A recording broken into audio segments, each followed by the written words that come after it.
फिर क्या बताते हैं, सतगुरु मिला तो इच्छा मिट पद्म प्रदेश समाना। दास कहना चाहता था कि आप, क्योंकि गरीब निर्धन तो धन मांगे, निसंतान संतान की रट लगता है। इस ज्ञान से समझ में आ जाता के मांगू। कबीर साहब कहते क्या मांगू, कुछ थिर ना रही, कोई स्थाई नहीं, और देखे तो नैन चला जग जाई। एक लाख पूत सवाल करना थी, उस रावण का दीवान में थी। 1 लाख पुत्र 1.25 लाख नाती, आज उसको कोई दीपक लाइया नहीं। तो अब्राहिम सुल्तान के पास तो सब कुछ था। उस नरक से मालिक ने उस प्यारी आत्मा को निकाला जिसकी तुम जोड़ी मंगन जाओ, या दे दे धन दे दो, कार दे दो, या मंगन की जरूरत को नहीं। जैसे आपको विधि बताई ऐसे भक्ति करो, निष्काम भाव से करो, सच्चे दिल से करो। एक दिन ऐसा आएगा आप सोच भी नहीं सकते, इतना सुख देगा दाता। साध वचन पलटे नहीं, चाहे पलट जाए ब्रह्मांड। और साधु बोले सहज स्वभाव, साधु का बोला मिथ्या न जाए। जो गुरुदेव भगवान ने अपने मुख कमल से शब्द निकाल दिए वो बिल्कुल स्वयं सिद्ध हैं। वे शब्द स्वयं सिद्ध हैं। वो अपना काम करेंगे करेंगे समय आने पर, यदि हम उनकी मर्यादाओं में रहकर भक्ति करते रहे तो गुरुदेव भगवान कह रहे हैं कि वैसे तो ये माया ज्यादा अच्छी नहीं है। ये माया जीव को भक्ति से दूर ही करती है, ये बकवाद ही करवाती है। और सतगुरु समर्थ है, अंतर्यामी है, उन्हें पता है कि अगर मेरा भगत मर्यादा में रहकर भक्ति पर लगा हुआ है तो उसे कब और किस चीज की आवश्यकता पड़ेगी। क्या उसके भरोसे हमें गुरुदेव भगवान रहने देंगे? आगे से आगे परमात्मा वो जायज वस्तु प्रकट कर देगा। आगे से आगे कैसे आएगी, कहां से आएगी, ये सतगुरु का विषय है।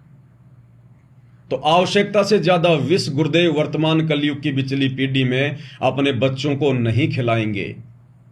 और आप और हमने भी अब इतना समझदार हो जाना चाहिए गुरुदेव के ज्ञान को समझकर कि हमारे अंदर भी विष को चखने की चाहत नहीं होनी चाहिए। इस विष को हम अनंत युगों से चखते हुए आ रहे हैं। गुरुदेव कहते हैं कि बच्चों, तुम्हारा ये अंतिम दाव है तुम्हारा। तुम कति गोल पे लाकर खड़े कर दिए गए, गोल पर, जैसे फुटबॉल को गोल पर लाके खड़ा कर दिया जाता है और अब एक ठोकर मारनी होती है। अगर वो ठोकर सही लग गई तो गोल हो जाती है। तो आप और हमने भी अब इतना समझदार बनना पड़ेगा कि ये विष तो हम अनंत युगों से खाते आ रहे हैं। इस विष ने सिवाय हमारे को दर्द के, दुख के, 84 लाख योनियों के, नरक के कुछ भी नहीं दिया। अब हमें वो असली मिठाई मिली है, अमृत मिला है, गुरुदेव का ज्ञान, ये भक्ति। अब तो हमने इसका रसपान करना है। परमात्मा कहते हैं, मौत निशानी नींद की, उठ कबीरा जाग, सब रसायन छोड़कर एक राम रसायन चाख। राम रसायन, ये भक्ति रूपी रसायन, हमने अब ज्यादा से ज्यादा इस अमृत को चखना है अपनी आत्मा के कल्याण हेतु।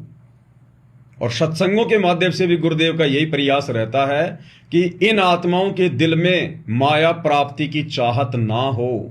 माया आएगी तो साथ में मान बढ़ाई भी लेकर आएगी, दिखावा भी लेकर आएगी, थोड़ा बहुत अहंकार भी प्रकट करेगी। क्योंकि आप यदि आग के नजदीक जाओगे तो तपत लगेगी, गर्म लगेगा ही लगेगा, क्योंकि वो आग का गुण है। यदि उसके निकट जाएंगे तो जलन होगी।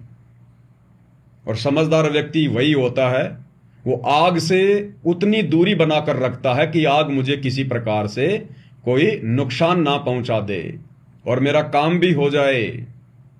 तो समझदार भगत वर्तमान में जानबूझकर ऐसी गलती नहीं करेगा। गुरुदेव भगवान से धन मांगने की, माया मांगने की, संपत्ति मांगने की और आवश्यक वस्तु के भरोसे परमात्मा रहने नहीं देगा। फिर गुरुदेव ने अब्राहिम सुल्तान का उदाहरण दिया कि अगर तुम्हें अपने गुरुदेव के वचन समझ में नहीं आ रहे हैं तो अपने भगत भाइयों के उदाहरणों से कुछ शिक्षा ले लो। अब्राहिम सुल्तान हमारा भगत भाई जो पहले गुरुदेव की शरण में था और उसको जब ज्ञान हुआ तो उसने वो राज्य छोड़ दिया, वो सुख संपत्ति त्याग दी जो सुख संपत्ति देवताओं के राजा इंद्र के पास भी नहीं है। इतने ठाट बाट थे उसके, ऐश्वर्यवान राजा था। 18 लाख तो घोड़े थे, यानी उस समय एक घोड़ा एक मर्सिडीज गाड़ी। लाखों की संख्या में उसके पास हाथी थे, एक हाथी एक 24 टायर चक्का, 24 टायर वाला जो ट्रक होता है बड़े वाला ट्रोला, वो समझो एक हाथी। तो लाखों तो उसके पास हाथी, 18 लाख घोड़े। और सोचो और ज्यादा धन कितना होगा, क्योंकि 18 लाख घोड़ों को रोजाना खाने के लिए चारा भी चाहिए, हाथियों के लिए चाहिए, कई लाखों की सेना की तनख्वाह, खाना पीना, अन्य ठाठ बाट। तो सोचो कितना धन था उसके पास में। गुरुदेव ने एक सत्संग में बताया 72 गंज खजाना था, 72 गंज, और एक गंज में अरबों खरबों।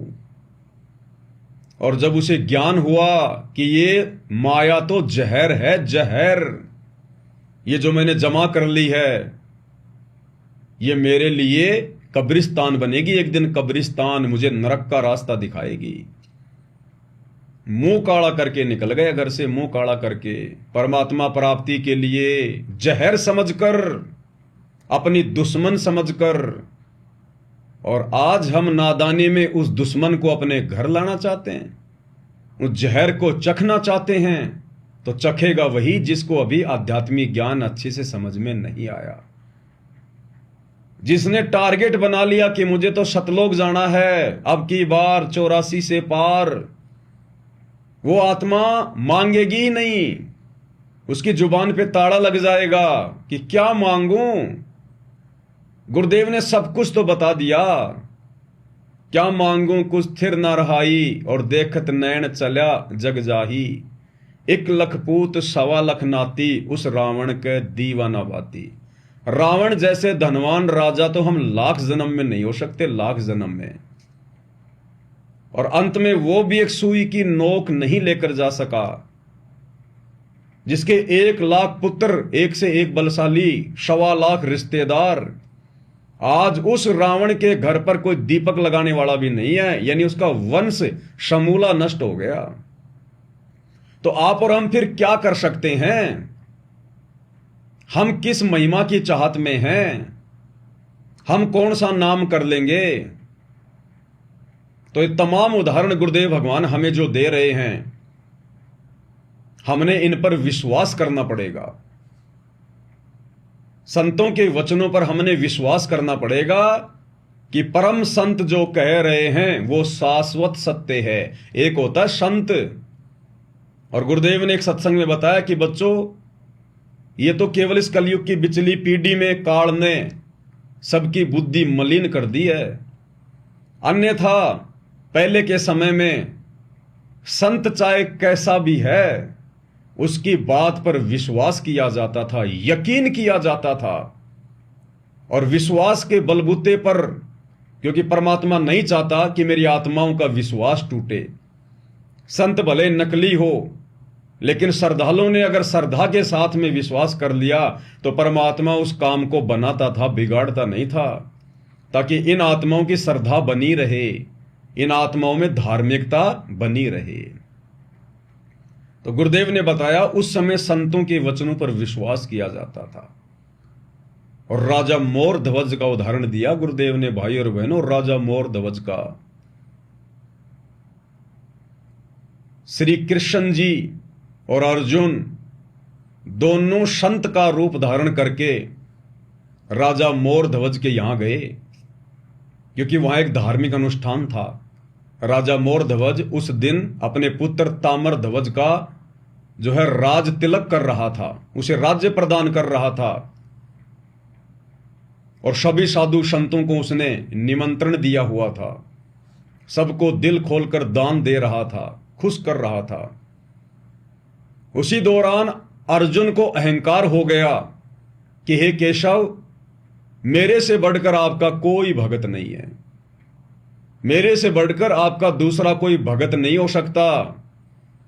जिस प्रकार जब कबीर परमेश्वर 650 साल पहले आए तो उनके साथ में रहने वाले उनके मुंह बोले बेटे कमाल को अहंकार हो गया था कि गुरुदेव, मेरे से बढ़कर आपका कोई सेवक नहीं है, अगर मैं आपके साथ नहीं चलूंगा तो आपकी सेवा कौन करेगा।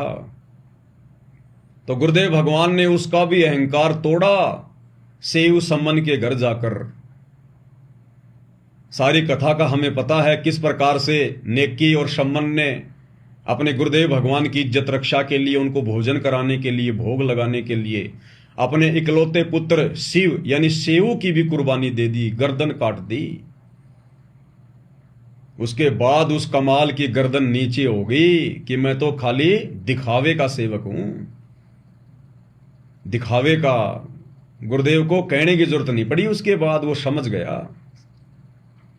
ठीक इसी प्रकार अर्जुन को अहंकार हो गया था कि मेरे से बढ़कर आपका कोई सेवक नहीं है। और भाई और बहनों, इन कथाओं से हमने यही शिक्षा लेनी है कि भक्ति मार्ग पर अभिमान नहीं चलता। भले गुरुदेव ने आपको कितनी बड़ी सेवा दे रखी है, भले आप दिन रात कितनी सेवा करते हैं, और गुरुदेव कहते हैं कि अहंकार ये काल किसी भी चीज का प्रकट कर देगा, किसी भी चीज का। किसी का शरीर हट्टा कट्टा है तो शरीर का अहंकार हो जाएगा, बल का। किसी के पास माया ज्यादा है, संपत्ति ज्यादा है तो धन का अभिमान अहंकार हो जाएगा, स्वाभाविक है।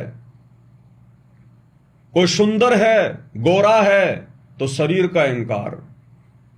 किसी के रिश्तेदार बड़े बड़े पैसे वाले हैं, मंत्री संतरी हैं, उस बात का भी अहंकार हो जाता है। और किसी को सेवा का, भक्ति का भी अहंकार हो जाता है। तो गुरुदेव कहते हैं अहंकार यदि भगत में आ गया तो भगवान उससे 100 कोस दूर है।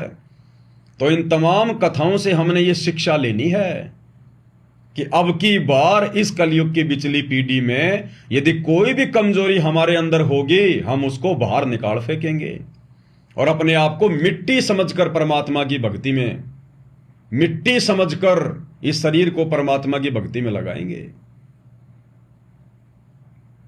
तो श्री कृष्ण जी ने साधु का रूप बनाया,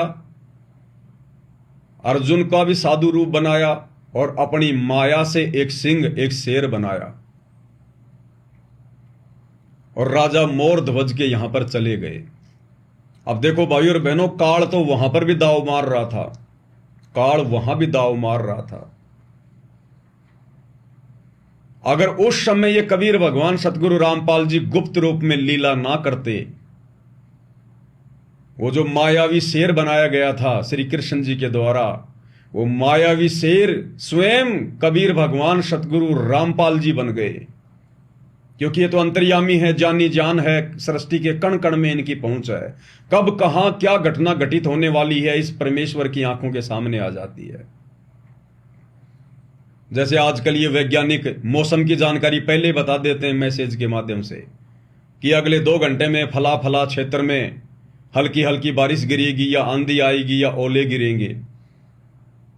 तो वो तो परमपिता परमेश्वर है, वैज्ञानिकों का वैज्ञानिक है, उसकी विज्ञान तो सर्वोत्तम है, सुप्रीम है। तो उनकी आंखों के सामने तो पहले आ जाता कि कब कहां क्या घटना घटित होने जा रही है। तो गुरुदेव भगवान ने देखा कि काल अपना खेल खेलेगा, क्योंकि ये श्री कृष्ण वहां जाकर और ये बकवाद करेगा और कहीं ये शेर उस ताम्र ध्वज के कटे हुए शरीर को खा ना जाए। अगर खा गया तो भक्ति का सत्यानाश हो जाएगा, लोगों का विश्वास उठ जाएगा। तो गुरुदेव भगवान सतगुरु रामपाल जी, ये कबीर परमात्मा स्वयं ही सिंह रूप में श्री कृष्ण जी के पास में आ गए। श्री कृष्ण ने सोचा मैंने तो मायावी शेर बनाया अपनी सिद्धि शक्ति से, आ गए कबीर भगवान सतगुरु रामपाल जी। अब वो शेर मांस खाने वाला नहीं था। वहां गए, पता चला ऐसे ऐसे, तो राजा मोर ध्वज और उसकी पत्नी दोनों आ गए मोतियों का थाल भर के कि आओ ऋषि जी, क्योंकि पहले बड़ा आदर सत्कार होता था। उसके दो कारण थे भाई और बहनों, गुरुदेव ने बताए। सबसे पहला कारण तो साधु संतों का आदर उस समय इसलिए किया जाता था कि ये लोग जो है तपस्या किया करते थे, इनके अंदर तपोबल होता था, सिद्धियां होती थी। तो राजा लोग डरा करते थे कि कहीं अगर इसकी बात नहीं मानी तो ये कहीं श्राप ना दे दे, हम लोग राज्य विहीन ना हो जाएं, हमारे परिवार पर राज्य पर कोई संकट ना आ जाए। तो पहली बात तो डर के कारण उस समय इन संतों का बड़ा आदर हुआ करता था। अब आजकल सबको पता है कि पहन के 300 रुपए के भगवा वस्त्र और दिन में सारा दिन 200-300 रुपए इकट्ठे करके शाम को दारू के ठेके पे मिलते हैं बाबा। तो आज लोगों को कोई डर तो है ही नहीं कि जब ये खुद ही भूखे मरते फिर रहे हैं, खुद ही ये मांगते फिर रहे हैं झोली ले लेके, ये हमें क्या डराएंगे, ये हमारा क्या बिगाड़ देंगे।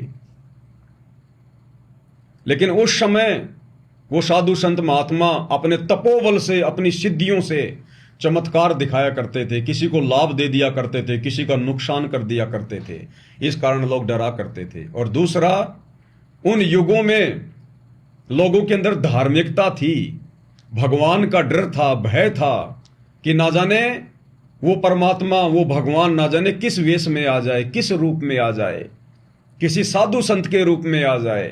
तो लोग डरा करते थे कि हमसे कहीं इनका अनादर ना हो जाए, हम घोर पाप के भागी ना बन जाएं। तो राजा और रानी दोनों आए उनको लेने के लिए, वो चले गए। और वहां जाकर उन्होंने कहा कि महाराज जी आज्ञा कीजिए। तो साधु रूप में श्री कृष्ण जी ने कहा कि भाई हमारा जो शेर है, जो सिंह है, ये मांस खाता है, ये मांस खाएगा, इसके लिए मांस का इंतजाम करो। और मांस ये किसी भेड़ बकरी का नहीं खाएगा, आदमी का खाएगा, इंसान का। बोले महाराज बिल्कुल इंसान का ही खिलाएंगे। बोला इंसान का भी ये उसका खाएगा जो तुम्हारे घर का है, कहीं तुम बाहर का कोई मजदूर पकड़ के ले आओ। तुम्हारे घर का, अब घर में खाली 3 सदस्य, मोर ध्वज, बेटा ताम्र ध्वज और उसकी पत्नी। उन्होंने कहा कि महाराज घर के सदस्य का ही मांस खिलाएंगे। अब वे क्यों इतने उतावले हो रहे थे, अपना जीवन भी दांव पर लगा रहे थे? क्योंकि उससे पहले गुरुदेव ने बताया कि साधु रूप में श्री कृष्ण जी ने यह कहा था कि आज जो भी व्यक्ति इस सिंह का भोजन बनेगा वो सीधा स्वर्ग में जाएगा, स्वर्ग में। और उस समय स्वर्ग बहुत बड़ी, तो बहुत बड़ी बात। धार्मिक आत्माएं थी, सोचने लगे कि मरना तो है ही, आज नहीं तो कल। और आज जैसा मौका कहां मिलेगा, सीधा स्वर्ग। क्योंकि उन्होंने संतों की बातों पर विश्वास किया। उनको विश्वास था कि संत झूठ नहीं बोलते, जो ये बात कह रहे हैं वो बिल्कुल परम सत्य है कि आज जो इस शेर का भोजन बनेगा वो सीधा स्वर्ग में जाएगा। इस लालच में, स्वर्ग के लालच में, राजा मोर ध्वज चाहता है कि पहले मैं शेर का भोजन बनूं। और बोला महाराज मैं शेर का भोजन बनने के लिए तैयार हूं। भाई और बहनों, यह कथा तो हमने सुन रखी है, गुरुदेव ने कई बार सुना रखी है। साध संगति के माध्यम से केवल कथा नहीं सुनाई जा रही, यानी संतों की वाणी पर, संतों के वचनों पर कितना विश्वास किया जाता था। गुरुदेव भगवान ने कहा ना विशेष संदेश में कि पुण्यात्माओं तुम विश्वास रखना, जो भक्ति विधि तुम्हें दे दी गई है इसको तुम मर्यादा में रह के करते रहना, एक दिन तुम्हारे ठाटम ठाट हो जाएंगे, ठाटम ठाट। डगमग ना होना, मन में दोष पैदा ना करना। तो हमने संत के वचन पर विश्वास करना पड़ेगा। और ये केवल संत नहीं, परम संत हैं, परम संत। तो मोर ध्वज ने पक्का विश्वास कर लिया कि संत जी जो कह रहे हैं फाइनल, और शेर का भोजन बनने के लिए तैयार।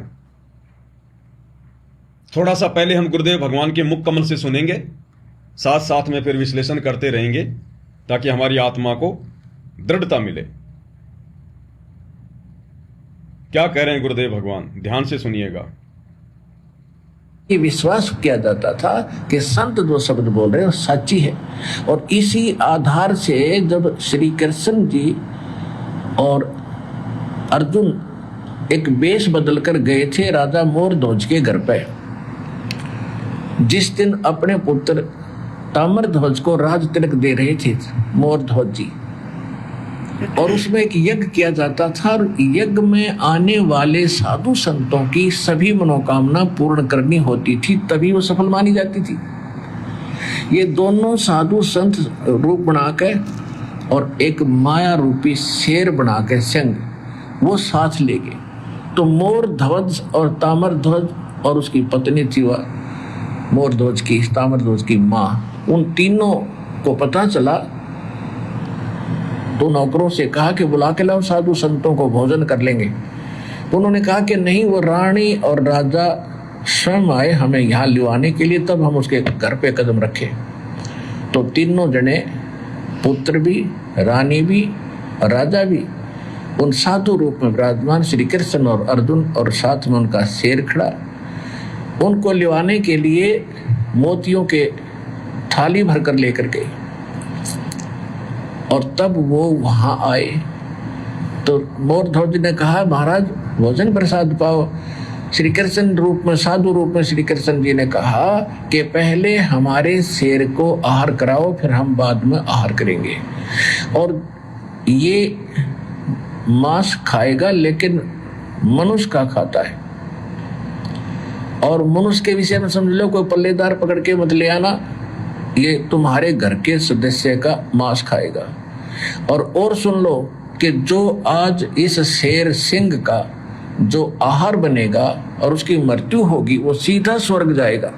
अब उस समय इतना विश्वास किया जाता था कि संत जो कह रहा सत्य है, और इस सत्य को मानकर मोरध्वज चाहता है कि आज मेरा दाव लगे।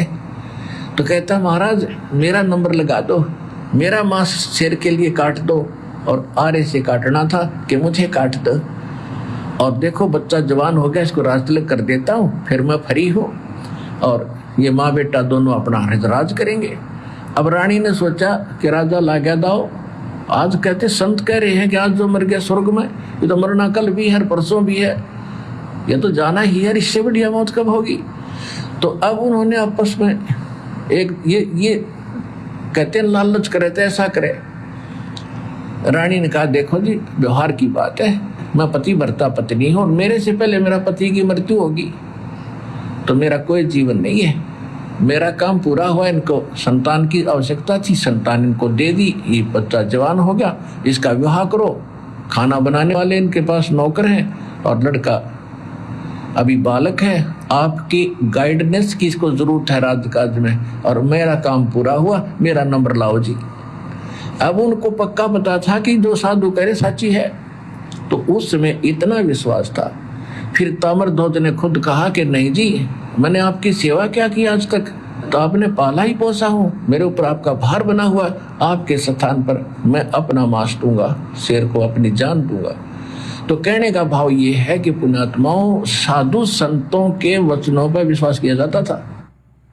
पहले ये विश्वास किया जाता था कि संत जो शब्द बोल रहे हैं सच्ची है, और इसी आधार से जब श्री कृष्ण जी, क्या कह रहे हैं पूज्य गुरुदेव भगवान, कि पहले साधु संतों के वचनों पर विश्वास किया जाता था, और जब श्री कृष्ण जी ने कहा कि जो आज इस शेर का भोजन बनेगा सीधा स्वर्ग जाएगा। भाई और बहनों, केवल स्वर्ग के लालच में, जिस स्वर्ग में जाने के बाद वापस नरक भोगना पड़ता है, 84 लाख योनियों का कष्ट भोगना पड़ता है, गधा कुत्ता सूअर बनना पड़ता है, केवल उस स्वर्ग के लालच में, और एक संत पर अंधविश्वास किया राजा मोरध्वज ने, अंधविश्वास, जबकि वो तो राजा था, ठाठ बाट थे, उसको क्या आवश्यकता थी भक्ति की, स्वर्ग की, उसको तो यही स्वर्ग प्राप्त था। लेकिन उस समय वो ज्ञानी होते थे, धार्मिक गुरु होते थे, उनको धर्म कर्म की जानकारियां दिया करते थे, जिस कारण से वो परिचित हुआ करते थे कि जैसा कर्म करूंगा उसका प्रतिफल भी भोगना पड़ेगा। इसलिए वो राज्य भी करते थे लेकिन न्याय किया करते थे, किसी को दुखी नहीं करते थे, तंग नहीं करते थे। केवल स्वर्ग के लालच में और एक आम संत के कहने पर, वो कोई तत्वदर्शी नहीं था, कोई परमात्मा नहीं था, केवल उसके कहने पर अंधविश्वास कर लिया। तो गुरुदेव भगवान इस कथा के माध्यम से हमें यह शिक्षा देना चाहते हैं कि वो तो एक आम संत था, केवल श्री कृष्ण था जो संत का वेश धारण करके आया था, केवल वो त्रिलोकी नाथ था। और आज तुम्हें जो वर्तमान में परम संत प्राप्त है, परम संत, ये तो साक्षात परमेश्वर है। श्री कृष्ण जी के वचन पलटी खा जाएं 1000 बार, श्री कृष्ण जी के वचनों की कोई वैल्यू नहीं, 1000 बार पलटी खा जाएं, लेकिन इस परम संत सतगुरु रामपाल जी भगवान के वचन पलटी नहीं खा सकते। ब्रह्मांड पलटी खा सकता है, ब्रह्मांड। साध वचन पलटे नहीं, चाहे पलट जाएं ब्रह्मांड। और केवल स्वर्ग नहीं, स्वर्ग तो सतलोक के आगे कूड़ा करकट है, कूड़ा करकट। सतलोक जिसकी कल्पना किसी ब्रह्म ऋषि ने भी नहीं की, दुर्वासा, मार्कंडे, विश्वामित्र, वशिष्ठ जैसों ने भी कभी कल्पना नहीं की। केवल ओम नाम की साधना करके स्वर्ग महास्वर्ग तक गए। आज वो परम संत कबीर भगवान सतगुरु रामपाल जी अगर हमें कह रहे हैं कि बच्चों तुम विश्वास करो, जो भक्ति तुम्हें दे दी गई है उस पर मर्यादाओं के साथ में तुम आजीवन टिके रहो, परमात्मा तुम्हारे यहां भी ठाटम ठाट करेगा और अंत में सतलोक तो जाओगे जाओगे, परमात्मा के विमान में बैठकर सदा सदा तुम्हें वहां सुख मिलेगा। तो आज हम भगत भाई बहनों के अंदर कोई संशय नहीं होना चाहिए, गुरुदेव के वचनों पर कोई मीन मेख नहीं होनी चाहिए। इन कथाओं से हमने विचार करना चाहिए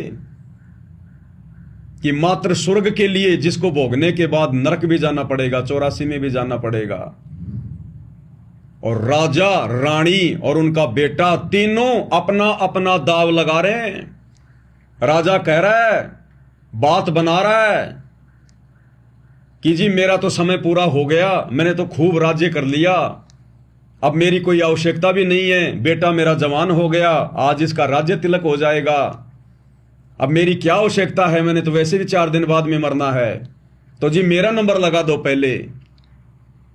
बीच में औरत बोल रही है, गुरुदेव कह रहे हैं कि लालच हो तो ऐसा हो कि नहीं नहीं नहीं, मैं तो पतिव्रता औरत हूं और मेरे से पहले यदि मेरा पति शेर का भोजन बन गया तो मेरा तो जीना धिक्कार है। दुनिया थू थू करेगी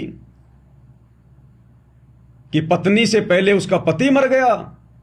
जरूर वो कुछ न कुछ जो है वो कमी थी उसमें, जिस कारण से उसका पति पहले में जो है वो मर गया, वो विधवा हो गई। ऐसे ऐसे बहाने बना के और शेर का भोजन बनने के लिए तैयार कि महाराज जी लगाओ मेरा नंबर। इतने में बेटा बोल उठा केवल स्वर्ग के लिए कि पिताजी आप ये क्या कर रहे हो, माताजी आप ये क्या कर रहे हो, मैं शेर का भोजन बनूंगा क्योंकि मैंने तो कभी आपकी सेवा की ही नहीं, मुझे तो कभी सौभाग्य मिला ही नहीं। और बेटे के रहते सहते माता पिता अगर ये कष्ट उठाएंगे तो धिक्कार है मेरा। बेटा अपना नंबर लगाना चाह रहा पहले, कहां के लिए? जिस स्वर्ग में जाने के बाद नरक भी भोगना पड़ता है, 84 भी भोगनी पड़ती है। और आज गुरुदेव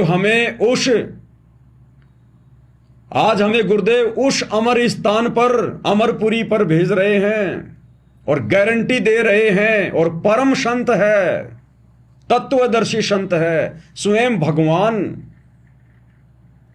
कि बच्चों सीधे सतलोक जाओगे, सीधे सतलोक को रोक नहीं सकता अगर मेरे वचन पर अगर बिल्कुल खरे उतरे तो आप और हमने तो भाई और बहनों इतना अंधविश्वास करना चाहिए, इतना अंधविश्वास करना चाहिए कि आने वाली आत्माओं के लिए एक उदाहरण बन जाए कि अगर अपने गुरुजी के वचनों पर विश्वास करें तो सतसेवकों जैसा करें, उन आत्माओं जैसा करें, तब जाकर भाइयों और बहनों इस कलयुग की पिछली पीढ़ी में, घोर कलयुग में, हम इस काल के भयंकर षड्यंत्र से बाहर निकाले जा सकते हैं गुरुदेव के द्वारा। क्योंकि एक ही बात कही गुरुदेव ने, कहे कबीर सुनो भाई साधो, मैं तो हूं विश्वास में। तो आज हमने अपने गुरुदेव भगवान के प्रत्येक वचन पर ब्लाइंड फेथ करना पड़ेगा। ब्लाइंड फेथ, केवल अपने गुरुदेव के वचनों पर, किसी और के वचनों पर नहीं। आज ये बेचारी भोली भाली संगत यही तो धोखा खा गई, गुरु के वचनों पर विश्वास ना करके। क्योंकि गुरु के वचनों पर तो उस समय विश्वास करोगे जब गुरु के वचनों को ध्यान से सुनोगे, चिंतन मनन करोगे, मंथन करोगे। तो गुरु के वचनों को ना समझकर, उन पे विश्वास ना करके, और अपने जैसे दो कोड़ी के जीवों पर अंधा विश्वास किए बैठी है, आश्रम मैनेजमेंट पर, गुरुजी के कलयुगी परिवार पर, कोऑर्डिनेटरों पर। और उसका नतीजा भी संगत आए दिन भोग रही है। संगत को तरह तरह से भक्ति विरुद्ध कुकर्म करवाकर काल की गोद में बैठाया जा रहा है। तो सोचिए भाई और बहनों, आप और हम सत्सेवकों का कितना बड़ा सौभाग्य। आप और हमें गुरुदेव भगवान ने सद्बुद्धि देकर, सत प्रेरणा देकर, साथ संगति से जोड़कर अपने वचन पर तो खरा रखा ही रखा। क्योंकि आप और हमने वो कुकर्म नहीं किए गुरुदेव के हिसार जेल जाने के बाद, जो कुकर्म काल प्रेरणा से आश्रम मैनेजमेंट ने बाकी 90% संगत से करवा दिए। आप और हमने वो कुकर्म नहीं किए। हमने मर्यादा नहीं तोड़ी, हमने राजनीतियां नहीं की, हमने इन आश्रमों में इनको पात्रों को ज्योति पाठ और दान का पैसा नहीं दिया। तो वो वचन तो हमसे गुरुदेव भगवान ने निभाया। साथ में गुरुदेव भगवान ने हमसे अपनी पहचान भी करवाई। और उनकी पहचान होने के बाद आज हम उनके प्रत्येक वचन पर दृढ़ हैं, भक्ति पर दृढ़ हैं कि भले हम टूट जाएं लेकिन गुरुदेव की मर्यादा नहीं तोड़ेंगे। भाई घर छूटो चाहे जग रूठो, चाहे रूठो ये संसारा हो, कौन सुनेगा मेरी काल लोक में जय गुरु रूठ गया मारा हो। रूठो जग सारा पर रूठे ना गुरुदेव भगवान हमारा। और आप और हमने अंधविश्वास किया केवल अपने गुरुदेव के वचनों पर, और इसी का यह नतीजा है कि उस अंतर्यामी परमेश्वर ने आज आप और हमें संभाल के रखा हुआ है। आज आप और हमें मोक्ष मार्ग की उस पटड़ी पर दौड़ा रहे हैं, निर्विघ्न रूप से, निर्बाध रूप से। जिस मोक्ष मार्ग वाली उस पटरी से 90% संगत के पैर नीचे उतर चुके हैं। तो भाई और बहनों, विश्वास के बलबूते पर ही हम सतलोक जाएंगे, गुरुदेव को प्रसन्न कर पाएंगे। तो इस भक्ति मार्ग में गुरुदेव कह रहे हैं कि बच्चों, विश्वास अति जरूरी है, अति जरूरी।